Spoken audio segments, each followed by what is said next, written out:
Good morning, everyone. It is a beautiful October day out here at Olde Barnstable Fairgrounds. I'm here with Chris White, Director of Golf Maintenance for the town of Barnstable. And, we're out here on the practice green. It's looking a little sandy out here. So what's going on out here? It is a little sandy. What we're doing next week, we're going to be airifying both golf courses, our greens. Basically, I'll explain what airification is in a minute, but we're just doing a test today because we have a new top dresser that dumps the sand down and we don't know the rates yet. So we're trying to play with it right now.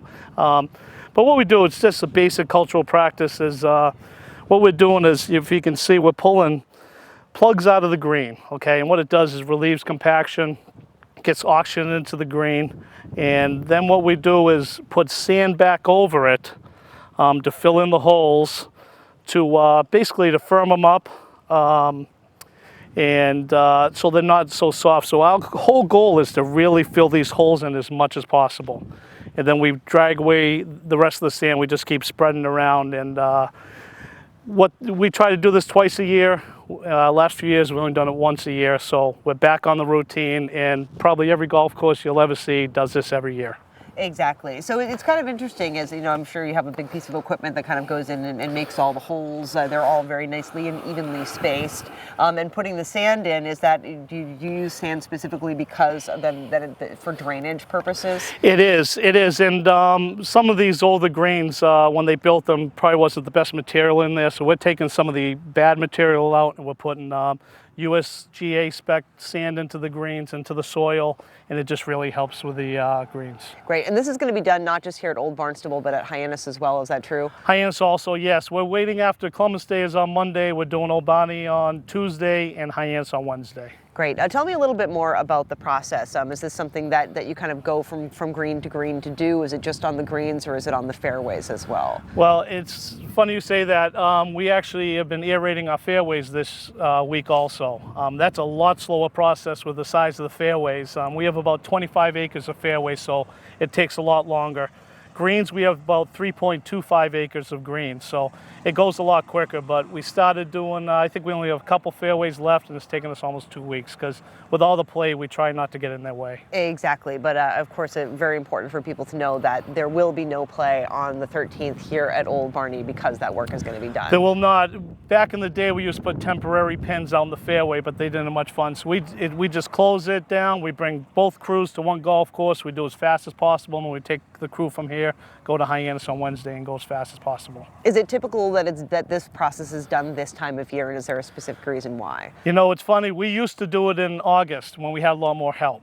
And the greens usually by August have been suffering through the summer, so we want to relieve them, and poke some holes and really give them some oxygen into the green.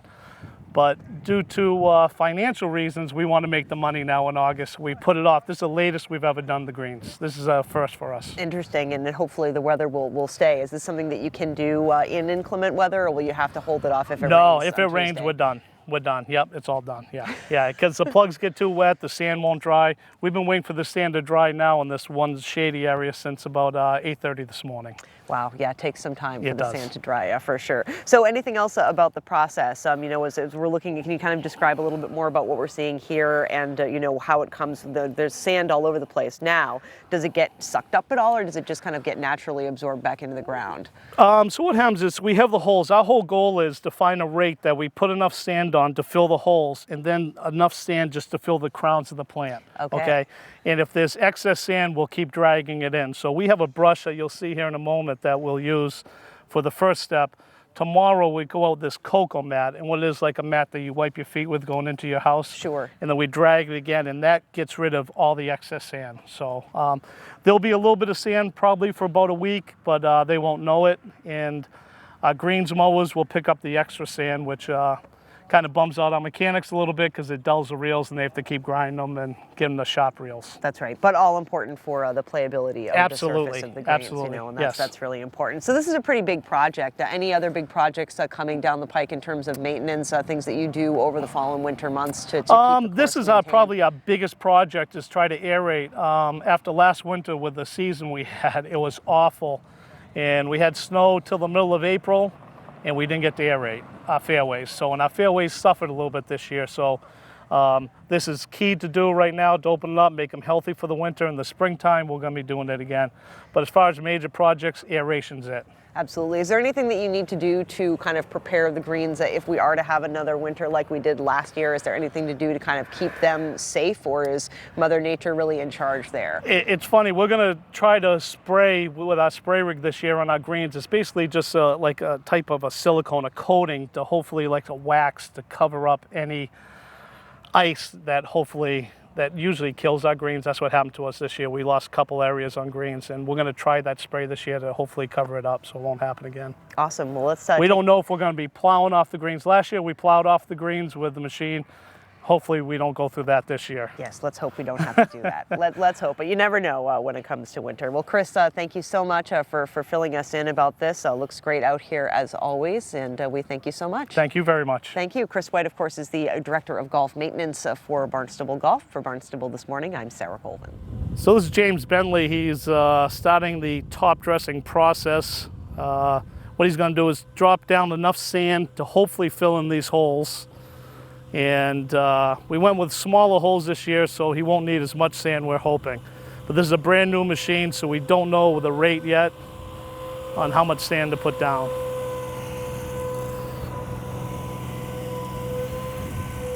Yes, this is the Toro Pro Pass. It's really the latest and greatest as far as we're concerned. We've had some older equipment in the past, and it's been a toe behind. This one is sitting right on the machine, so we don't have to go too far off the green. Sometimes there's some hills that gets a little shaky, but this is considered a heavy top dressing. If we just want to put a tiny bit of sand down, we could shoot that sand, as you're watching now, probably about 40 feet wide. So this one, when we do a real heavy top dress, usually takes about 4 of the hoppers is where the sand goes in. And we're hoping this will take 3 because we want to go a little bit lighter. This sand here is a 1.5 millimeter sand. When we do a real light top dressing, we use we call it sugar sand. It's a 1 millimeter. So we want to be a little bit coarse when we do it. Now my foreman, Ryan Mulligan's going to be dragging the sand in. What he'll do, he's not going to do it right now because we're kind of in the way, but he'll go 4 directions. So he'll be doing a front to back, he'll do a side to side, and like a left to right. So his job is to try to, with this brush, as you're watching, push the sand into the holes. And normally we wait a little bit longer for it to dry, but today we're just gonna do it quick here. And hopefully our rate is good. By the time we're done tomorrow, we use another mat, the cocoa mat, and by tomorrow, you're going to see more green than you're going to see sand. We always tell people to stay off our greens, and here we're driving machinery on it, but sometimes it doesn't make sense. This is the #1 thing you can do for your greens to make them the best. Our brush is a little old school. They have some new higher tech brushes, but it does the job.